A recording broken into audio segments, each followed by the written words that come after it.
میں بھی کہتا ہوں کہ عرش والے میری توقیر سلامت رکھنا، فرش کے سارے خداؤں سے الجھ بیٹھا۔ میں صرف اتنا بتانا چاہتا ہوں کہ بہت پہلے کی بات ہے، اب وہاں پر جبل عمر ہے، اور جبل عمر پر وہاں اب ایک ہوٹل تعمیر ہو رہا ہے، سعودی عرب کا وہ علاقہ ہے۔ ایک آدمی رسول کریم صلی اللہ علیہ وآلہ وسلم کے پاس آیا، اس نے آ کر کہا کہ یا رسول اللہ مجھ سے بہت بڑا گناہ ہو گیا۔ تو آپ نے فرمایا کب ہوا؟ نے کہا اسلام لانے سے قبل ہوا۔ آپ نے فرمایا کہ ٹھیک ہے، اب تم اسلام لے آئے ہو، تمہارے سارے گناہ اللہ نے معاف کر دیے۔ اس نے کہا آپ میری بات سن لیجئے رسول اللہ، میں آپ سے بات کرنا چاہتا ہوں، اپنے دل کا بوجھ ہلکا کرنا چاہتا ہوں۔ آپ نے کہا کہو تم کیا کہنا چاہتے ہو؟ اس نے کہا یا رسول اللہ میری ایک بچی تھی، میری ایک بچی تھی، اور میں اس بچی کو جب وہ 5 سال کی ہوئی تو میں اس بچی کو کہا میں چلو تمہیں جنگل لے کے چلتا ہوں، اور میں اس کو لے کر چلا۔ جناب اسپیکر توجہ چاہوں گا، میں اس کو جنگل لے کر چلا۔ اب میں اس لیے لے کر چلا کیونکہ میری عزت پر حرف آ رہا تھا کہ میرے گھر بچی کیوں پیدا ہوئی۔ نبی کریم بہت غور سے سن رہے تھے، صحیح بخاری اور صحیح مسلم میں اس حدیث کو بیان کیا، ترمذی شریف میں بہت تفصیل کے ساتھ۔ تو انہوں نے بہت توجہ سے سنا اور آپ کہنے لگا میں جنگل میں لے کے گیا، پھر میں نے ایک گڑھا کھودا۔ گڑھا کھودنے کے بعد میں نے بچی سے کہا اس میں لیٹ جاؤ۔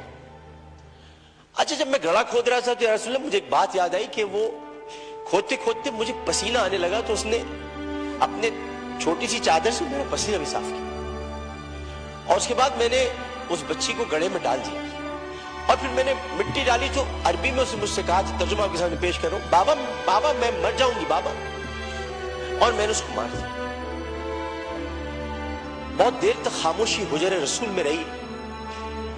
اس نے دیکھا تو رسول کریم صلی اللہ علیہ وسلم رو رہے تھے، خاتم النبیین، سید المرسلین، شفیع المذنبین، انیس الغریبین، رحمت للعالمین، راحت العاشقین، مراد المشتاقین، شمس العارفین، سراج السالکین، مصباح المقربین، محب الفقراء والغرباء والیتام والمساکین۔ ہمیں سکھاتے ہو، ہمیں سکھاتے ہو، ہم تو ختم نبوت کے محافظ، ہمیں سکھاتے ہو۔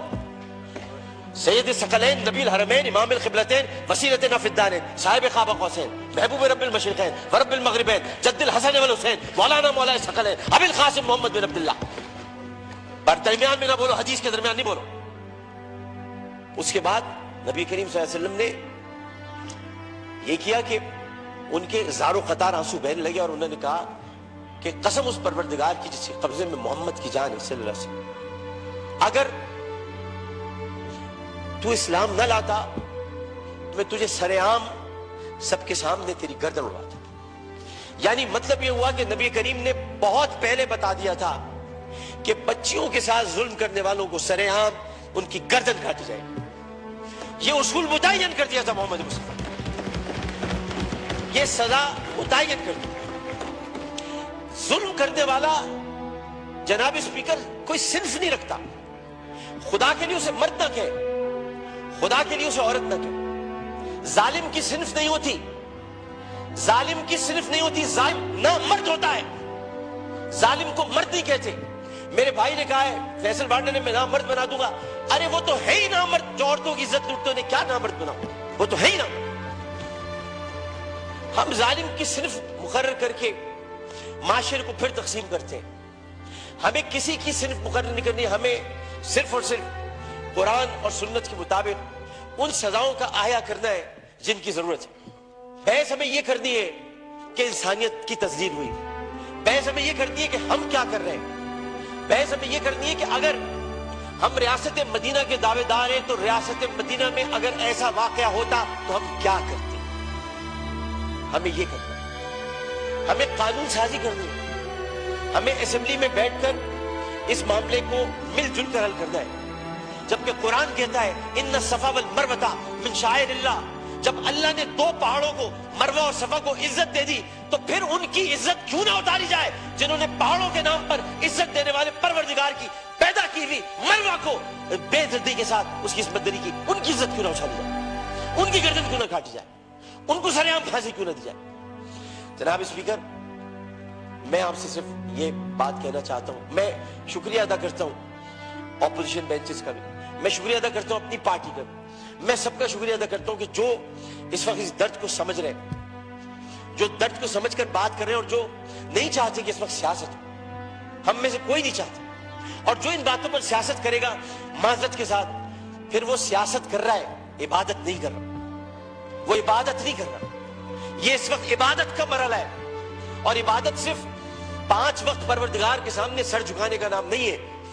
عبادت ظالم و جابر حاکم کے سامنے کلمہ حق کہنا بھی ہے, اور عبادت اپنی جگہ پر رہتے ہوئے جب اللہ تعالیٰ نے قوت گویائی عطا کی ہے, اور 5 سوالات جب حشر میں کیے جائیں گے, کہاں سے کمایا تھا, کیسے کمایا تھا, جوانی کہاں گزاری, بولنے کا علم دیا تو بولے کہ نہیں بولے, ما کنت تقول فی ھذا الرجل, اس رسول کے بارے میں تمہارا کیا خیال ہے, کیا جانتے ہو, اس وقت ہماری زبانیں گم ہو کر نہ رہ جائے.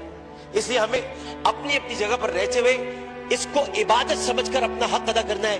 میں اتنا کہنا چاہوں گا آخر میں, جناب اسپیکر, میں اس ایوان سے ہاتھ جوڑ کر مطالبہ کرتا ہوں, بحیثیت ان کا ساتھی, بحیثیت رکن قومی اسمبلی, انہی کا ساتھی, انہی کا بھائی ہوں, اپنی بہنوں کا بھائی ہوں, اپنے جب ہمارے اپوزیشن والے ان کی بہنوں کا بھائی ہوں, صرف اتنا کہنا چاہتا ہوں کہ اس اسمبلی میں ہم پتہ نہیں کب رہے, کب تک رہے, کیا رہے, ہمیں نہیں پتا, لیکن ہم جتنے دن بھی رہے, یہ اسمبلی ایک تاریخ بن جائے کہ ہم نے, یہ اسمبلی نے قرارداد منظور کی تھی اور بل بنایا تھا کہ بچیوں کو میں ہر قتل کی بات ہے, بچیوں کی عصمت دری کرنے والوں کو سرعام سزائے موت دی جائے.